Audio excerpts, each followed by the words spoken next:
میرے سب سے پیارے سبسکرائبر، آج میں آپ کو بتاؤں گی بکھرا ہوا رزق کیا ہے۔ مخلوق کا رزق اور اس کی مقدار اللہ نے پیدا کی اور اپنی ہواؤں سے حکم دیا کہ رزق کو عالم کے اندر بکھیر دو۔ ہوا نے بکھیر دیا، جس سے کہیں زیادہ ڈھیر لگ گیا اور کہیں تھوڑا تھوڑا لوگوں کو ملا۔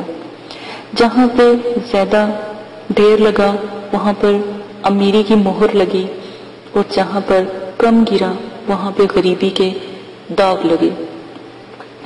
بہت سے لوگ پریشان، دکھ تکلیفوں میں، رزق کی پریشانیوں میں بھاگے پھرتے ہیں، کاروبار ڈھونڈتے پھرتے ہیں۔ آج صرف اسی لیے اس کے بارے میں آپ کو بتاؤں گی کہ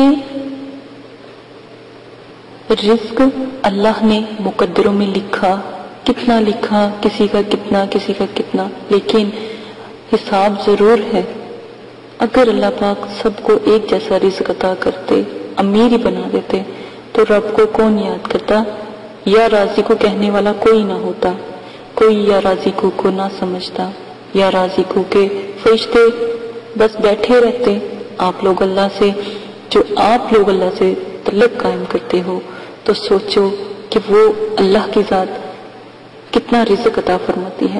کیونکہ اگر آپ کے نصیب میں رزق کی کمی ہے تو خدا کی قسم آپ خوش قسمت ہو، کیونکہ رب نے تمہیں پسند کیا کہ تم میرا نام لو تو تم میرے نام سے رزق حاصل کرو، تاکہ آخرت میں یا رازق بولے کہ میرے بندے نے اللہ پاک بولا تھا، اس کا سالے ثواب آپ کی آخرت تک پوری جو آپ کی آل اولاد ہے وہ کھائے۔ یا رازق سے پڑھنے سے، ایک لفظ سے اللہ سے ان غریبوں کا تعلق قائم ہو جاتا ہے، اور اللہ پاک بڑے بڑے امیروں کے دلوں میں بھی رحم ڈال دیتے ہیں۔ جنہیں ضرورت ہوتی ہے یہ انہیں بھی یا رازقوں کی ضرورت کبھی نہ کبھی ضرور پڑتی ہے۔ تو اس لیے کہتی ہوں کہ میرے جو امیر بہن بھائی ہیں جو اللہ کی راہ میں دے سکتے ہیں تو وہ ضرور دیں، کیونکہ غریب لوگوں کو اگر آپ نہیں دو گے تو وہ پریشان حال ہو گے تو پھر وہ تکلیف میں آ جائیں گے۔ ان کا ساتھ دیا کریں، صدقہ و خیرات کیا کریں۔ اللہ پاک نے اسی لیے صدقہ و خیرات کہا کہ تاکہ آپ اپنے بہن بھائیوں سے محبت کریں اور ایک محبت اولین قائم ہو۔ انسان کے دلوں کو رب نے دیکھا ہے، اور ایک بات یاد رکھیں کہ جو شخص ان چیزوں کو نہیں سمجھتا اللہ پاک اس سے وہ تمام رزق کو کھینچ لیتے ہیں۔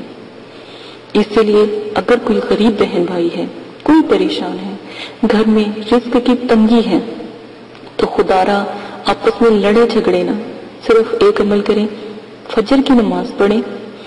فجر کی نماز کے وقت فرشتے یعنی کہ میکائیل جو یا رازقوں کے رہنما ہیں، وہ تمام فجر کی نماز میں جو بھی یا رازق پڑھ رہا ہوتا ہے اس کو رزق عطا کر رہے ہوتے ہیں۔ آپ لوگ بھی پڑھیں، انشاءاللہ اللہ پاک آپ کو بھی رزق عطا فرمائے۔ اجازت دیجیے گا، اپنا خیال رکھیے گا۔